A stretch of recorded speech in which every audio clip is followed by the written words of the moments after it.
मुलांचे दात साधारणपणे 6 ते 12 महिन्यानंतर यायला सुरुवात होते. दात येणे सुरू झाल्यानंतर मुलांची काळजी घेणे गरजेचे आहे आणि त्यांचे दात नियमितपणे घासणे आवश्यक आहे. जेव्हा बाळाचे दात यायला लागतात त्यावेळी हिरड्या सुजलेल्या आणि लालसर दिसू शकतात, ज्यामुळे बाळ खूप चिडचिड होते आणि त्याला त्रास देखील होतो. जेव्हा बाळाला दात येणे सुरू होते तेव्हा बाळाला ताप येणे, उलट्या होणे, संडाशी होणे अशी अनेक लक्षणे तुम्ही बघू शकतात.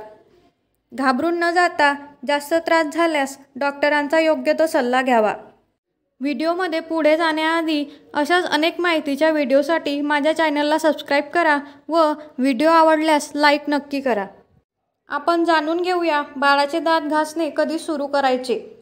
बाळाला जेव्हा पहिले दात येतात त्यावेळी बाळाचे दात घासणे सुरू करणे आवश्यक असते.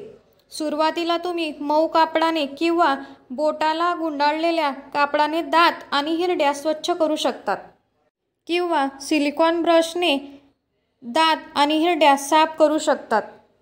मेडिकलमध्ये किंवा इतर कुठल्याही दुकानामध्ये सिलिकॉन फिंगर ब्रश तुम्हाला अगदी सहज मिळू शकतो.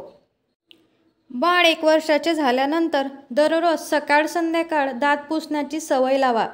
बाळ थोडे मोठे झाल्यानंतर 12 महिन्यानंतर थोडासा बेबी टूथपेस्ट वापरून तुम्ही त्यांचे दात स्वच्छ करू शकतात.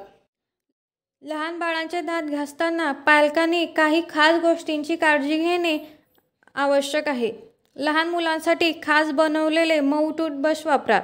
बाळाला थोड्याशा प्रमाणात अगदी मटारच्या दाण्याएवढेच बालकांसाठी योग्य फ्लोराईड फ्री टूथपेस्ट वापरा.